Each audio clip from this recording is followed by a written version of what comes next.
আস্তে আস্তে করে যাচ্ছি আমি। ও মাই গড, এখানে যদি পড়ে একবার হুট করে এই একটা কবর, এই যে এখান থেকে যদি পড়ে তাহলে আর হাড্ডি গুড্ডি থাকবে না আস্ত। ও মাই গড, সামনে কি, সামনে বিশাল বড় খাত।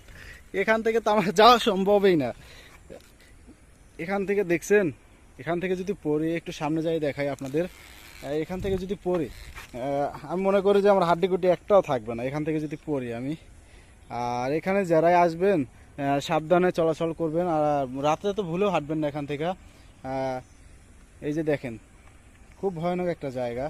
তো এই সব জায়গা থেকে হাঁটলে একটু সাবধানে হাঁটবেন, আর এখানে আসলেও একটু সাবধানে আসবেন, ঠিক আছে? আর মানুষের সাথে একটু এই যে বাগানি যারা, ওদের ওদের তো বাগানি বলে, যারা চা পাতা চাষ করে, ওরা যদি কোনো কথা বলে আপনার সাথে, আপনি সুন্দরভাবে কথা বলবেন, তাহলে কোনো অসুবিধা হবে না।